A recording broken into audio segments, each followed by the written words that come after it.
So the next job I looked at is a composer, and yeah, right, I will get there.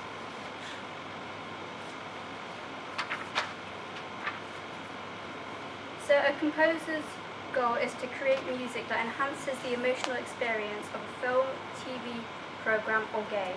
A composer can use many different methods of creating music for a project.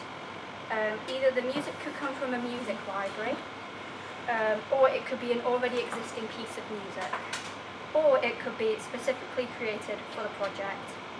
Normally the composer will work closely with the director to achieve the right piece for the project.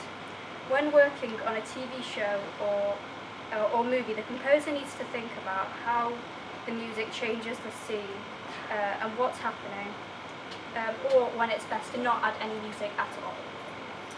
Another job that a composer might be asked to do is create a countdown in a quiz game or another sound effect for a game show. For these types of work, they want music to become associated with a program. Another thing composers are asked to do is create multiple different pieces that are different lengths with different emotional impacts. Another job that composers do is creating music for advertisements. Since these advertisements are only a few seconds long, the composer will need to create a memorable tune that audiences remember.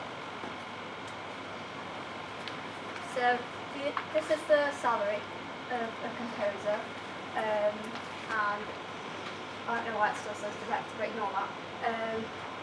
And the average hour for a composer is 40 hours a week. So these are the pros and cons of being a composer. So you're able to pursue your passion full time. You can practice new techniques as you work. There are no definite educational requirements. You are able to build connections. You also get the opportunity to work from home, which would be especially helpful if you had another lockdown, so you can still earn money and stuff. But obviously you need to have all the equipment, so that's the downside. And the option of setting your own schedule, which is also helpful because you don't need to work as much. And also the chance to perform in front of a live audience. That would give you a lot of recognition, and hopefully a lot of people would come see you.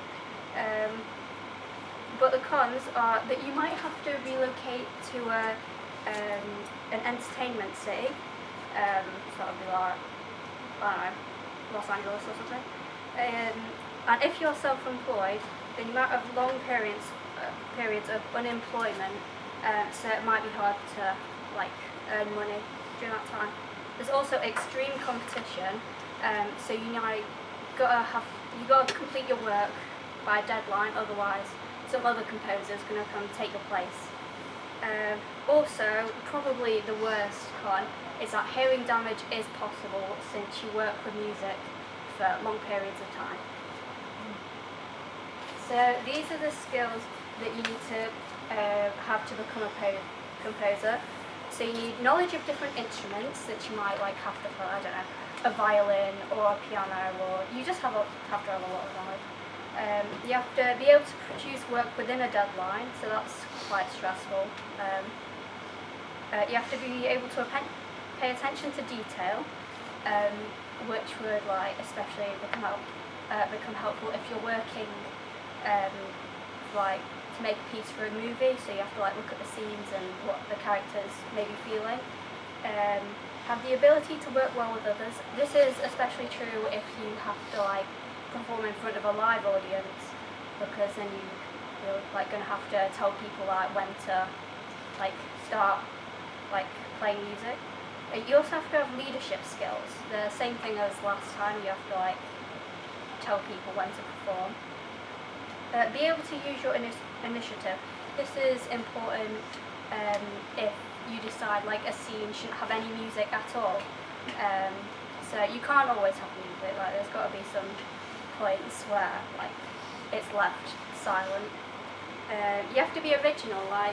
Obviously you can use music from music libraries and stuff like that, but you also have to be able to create your own pieces, which would especially help with making a portfolio. Have to be able to accept criticism, because obviously some people might not like your work, and you have to accept that, and also look at what you could change so more people like it. The desire to exceed, since music's quite a hard thing to do. It takes a lot of practice and time to get to a good place. You have to be able to want to succeed. Be good at storytelling, since you're working on a movie, and you're gonna have to tell a story, but with music you can't use pictures. Able to appreciate the narrative in films, games, or advertisements. That's looking closely at different, what the characters are feeling, basically. Know how music affects images and adds drama. Pretty much the same thing as last time. You gotta know what instruments add drama and what effects it's gonna give. And also knowledge on using software to create music, because you might not use normal instruments all the time. You might use a synthesizer or something, and now that'll be online. This is the person I have chosen for the composer job role. He was born on December 6th, 1950, and he's aged 71. He's a composer who has created many pieces for shows like My Neighbor Totoro, Kiki's Delivery Service, and Ponyo. He works with Studio Ghibli a lot of the time, but he has created work on his own, which he has performed live. He has won many awards, for example 7 Japanese Academy Awards for Best Music, the Newcomer Award for the Ministry of Education, and the Art Choice Award for new artists. These are only some of the awards he's received over the years. In his early life, he majored in music composition and collaborated with minimal artists as a music engraver. In 1985, he founded his own recording studio called Wonder Station, where he then started working with Studio Ghibli to compose many of the music for their movies. He also composed the soundtrack for the 1998 Winter Paralympics. Oh, and also at the age of 5 he started taking violin lessons, so that's kind of where his passion started for music. So these are some of the movies that he's helped with that soundtrack. So Nausicaa of the Valley of the Wind, that was released in 1984, and it was based on the manga that was released in 1982. Porco Rosa, that was released in 1992, and Ponyo was released in 2008. And all of those films have had very high ratings. So this is my opinion on him. I think he's an extremely good composer, and he's created some of the best soundtracks that are still extremely popular even after years of the film's original release. An example of this is how Howl's Moving Castle was released on November 20th, 2004. And even now, in 2022, the soundtrack for this movie, which he composed, has over 41 million Spotify streams. In 2018, he even performed 5 sold-out concerts in his North American debut in California, USA. And yeah, that's good.